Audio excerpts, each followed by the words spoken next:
Madam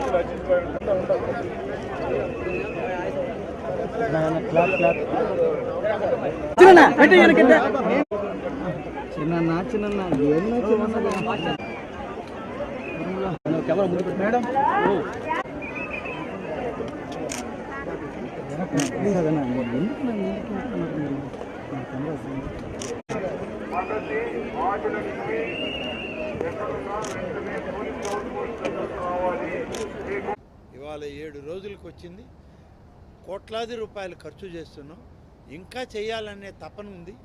ఇంకా ఎక్కువగా ఖర్చు చేసి ఎక్కువ సౌకర్యాలు ఇవ్వాలనేది ఉంది. సౌకర్యాలు ఇవ్వడంలో మాత్రం కాంప్రమైజ్ లేదు.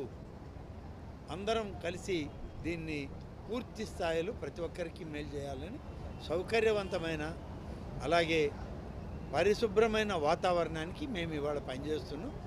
డబ్బు విషయంలో కూడా ప్రభుత్వం కొంత నిధులు మంజూరు చేస్తూ ఉంది. మున్సిపల్ కార్పొరేషన్ ఎక్కువగా ఇస్తుంది. అలాగే మున్సిపల్ శాఖ మంత్రిగా ఆయన కూడా ప్రయత్నం చేస్తున్నారు. గతంలో కూడా చంద్రబాబు నాయుడు గారు ముఖ్యమంత్రిగా ఉన్నప్పుడే ఈ ప్రాంత అభివృద్ధికి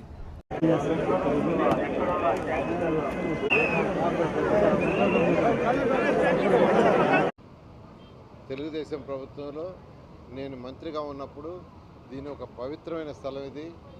దీన్ని ఒక నేషనల్ లెవెల్లో ఇంటర్నేషనల్ లెవెల్లో చేయాలనే ఉద్దేశంతో ఆ రోజు ముఖ్యమంత్రిగా ఉన్న నారా చంద్రబాబు గారి యొక్క ఆదేశంతో ఇక్కడ చక్కగా పర్మనెంట్ టాయిలెట్స్ కట్టాం, ఒక హాల్ కట్టాము, రోడ్లు వేసాము, ఘాట్లు కట్టాము, తర్వాత ట్రీ ప్లాంటేషన్ చేసాం, వాటర్ ఫెసిలిటీస్ చేసాం. అంతేకాకుండా ఒక ప్రేయర్ హాల్ కట్టాలని ఆ రోజు ముఖ్యమంత్రిగా నారా చంద్రబాబు నాయుడు గారు రావటం ఒకసారి 20 కోట్లు శాంక్షన్ చేయడం జరిగింది. ఆ వర్క్ ఆగిపోయింది కాలమ్స్లో. అయితే ఈరోజు ముఖ్యమంత్రి గారు ఈరోజు యాక్చువల్గా ప్రజలను ఉద్దేశిస్తూ ఆ పని కంప్లీట్ చేయండి, వీలైనంత తొందరలో కంప్లీట్ చేయండి అని చెప్పడం, దానికి ఒక 5 కోట్లు యాక్చువల్గా శాంక్షన్ చేశారు. కాబట్టి బారా షాహిద్ దర్గా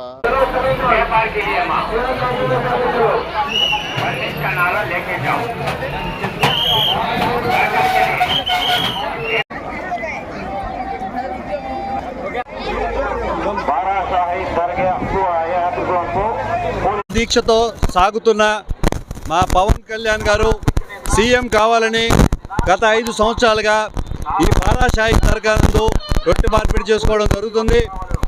5 సంవత్సరాల కింద పవన్ కళ్యాణ్ గారు ఇక్కడికి వచ్చారు. ఆ రోజున కనీసం సెక్యూరిటీ ఇబ్బంది పెట్టారు.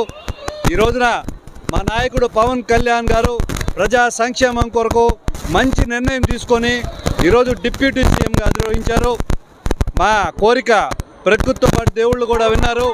ఈరోజు డిప్యూటీ సీఎం అయిన పవన్ కళ్యాణ్ గారు ప్రజారంజకమైన పాలన సాగించాలని, అదేవిధంగా ఆయురారోగ్య